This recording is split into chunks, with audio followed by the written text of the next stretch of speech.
নির্বাচনের আগে প্রশাসনকে কড়া বার্তা দিলেন কুমিল্লা ৪ আসনের জামায়াত জোটের প্রার্থী হাসনাত আব্দুল্লাহ। বললেন, প্রশাসন ও নিরাপত্তা বাহিনী যেন রাজনৈতিক দলের গোলাম হিসেবে নিজেদের জাহির না করে। ত্রয়োদশ জাতীয় সংসদ নির্বাচনের বাকি আর মাত্র একদিন, আর এই নির্বাচনকে ঘিরে পুলিশ ও সেনাবাহিনীকে নিরপেক্ষ থাকার আহ্বান জানিয়েছেন এনসিপির দক্ষিণাঞ্চলের মুখ্য সংগঠক এবং কুমিল্লা ৪ আসনে জামায়াত জোটের প্রার্থী হাসনাত আব্দুল্লাহ। তিনি বলছেন, আগামী ১২ তারিখ শুধু ভোটারদের নয়, রাষ্ট্রের গুরুত্বপূর্ণ প্রতিষ্ঠানগুলোর জন্য বড় পরীক্ষা।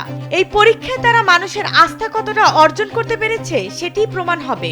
মঙ্গলবার সন্ধ্যায় সামাজিক যোগাযোগ মাধ্যমে প্রকাশিত এক বক্তব্যে হাসনাত আব্দুল্লাহ বলেন, প্রশাসন ও নিরাপত্তা বাহিনী যেন রাজনৈতিক দলের গোলাম হিসেবে নিজেদের জাহির না করে। এখন যে কোনো ব্র্যান্ডের পুরাতন এসি বদলে নতুন ওয়ালটন এসিতে উপভোগ করুন 25% ছাড়।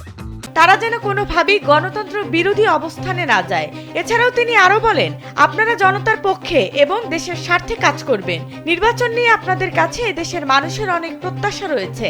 নতুন বাংলাদেশ গড়ার পথে অবাধ ও সুষ্ঠু নির্বাচনকে অত্যন্ত জরুরি বলেও মন্তব্য করেছেন তিনি। এ প্রসঙ্গে তিনি বলেন, সাধারণ ভোটাররা যাতে কোনো ভয় বা চাপ ছাড়াই নিজেদের পছন্দের প্রার্থীকে ভোট দিতে পারেন, সেজন্য একটি নিরাপদ ও সহায়ক পরিবেশ নিশ্চিত করা সবার সংশ্লিষ্ট দায়িত্ব।